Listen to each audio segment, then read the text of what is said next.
classique, du triangle, la dentille, etc., mais de faire du passage progressif de l'un à l'autre. Alors, il y a quelques machines qui font ça. Il y a certains moules, le Voyager par exemple. Il y a le RSF Cobol aussi qui avait cette possibilité de passer d'une forme d'onde à l'autre, comme ça.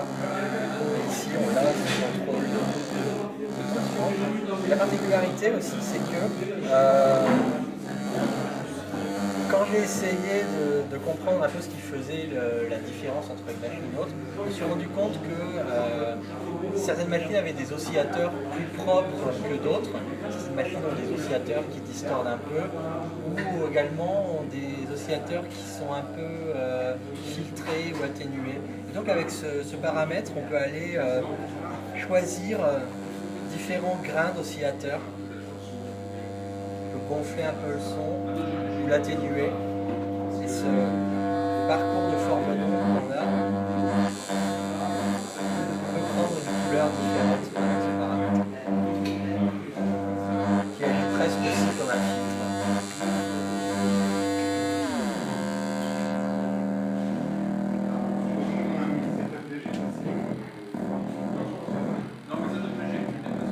Voilà. Donc là ici on retrouve des choses très classiques comme la dentille carré avec la possibilité de passer de l'un à l'autre.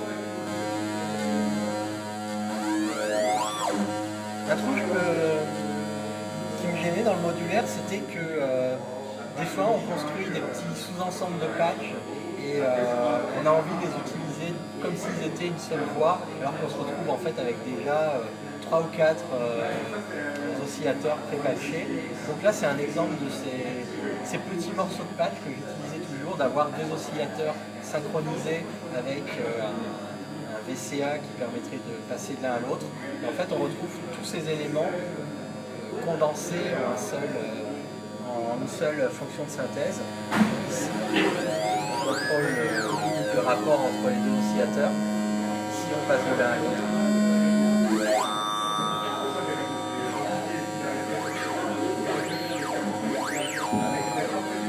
Alors évidemment, on peut recréer ça avec un modulaire classique, mais il faut déjà 400 000. Ici, c'est une autre évolution de timbre intéressante que je trouve. Celle d'envoyer une sinusoïde ou un triangle dans un replieur d'onde.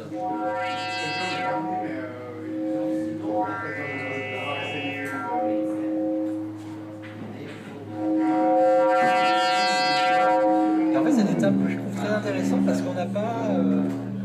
On pense toujours l'idée d'avoir un son, d'envoyer dans un filtre, etc. Et puis là, finalement, si on a envie de faire une basse.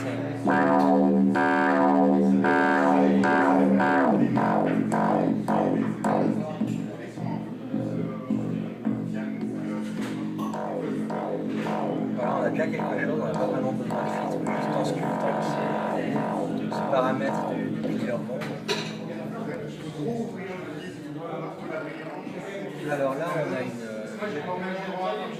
trajectoire de son intéressante, purement numérique, qui est le fait de prendre une sinusoïde très pure et de la plier pour la transformer en un son très nasillard. Et en désaccordant, en fait, on obtient quelque chose qui est presque vocal ou qui rappelle des voix.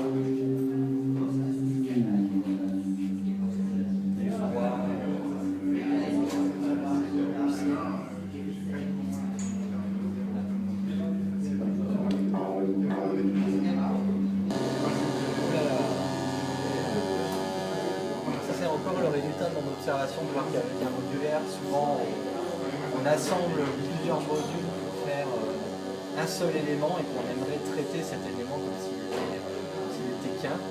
Donc là c'est juste trois dents de scie superposées qui créent tout de suite un matériau sonore très riche comme effet.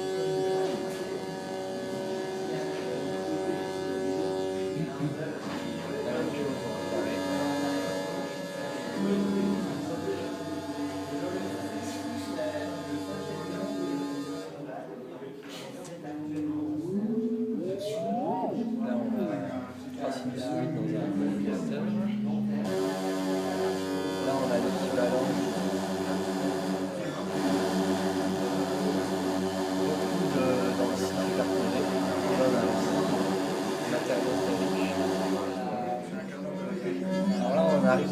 un peu nouvelle. L'idée c'est de prendre une dent de scie et de l'envoyer dans un délai très très court qui va être accordé en fait. Et en jouant sur le feedback du délai, on crée du timbre comme ça.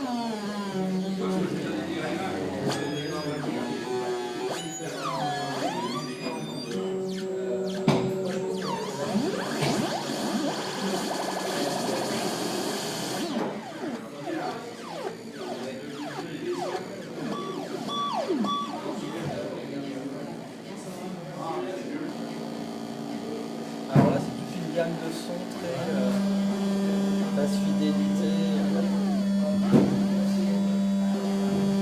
qui rappelle un peu les sons qu'on trouve dans la circuit classique. Alors là, c'est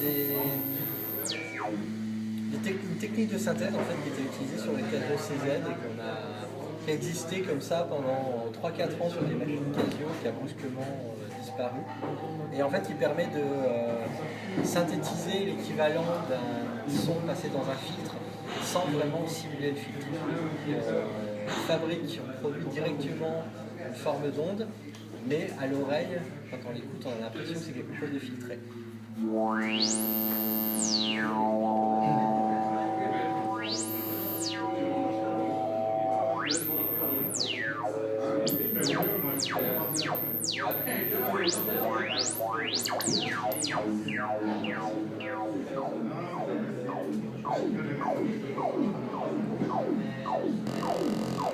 On peut avoir utilisé cette technique pour simuler différentes formes de filtres.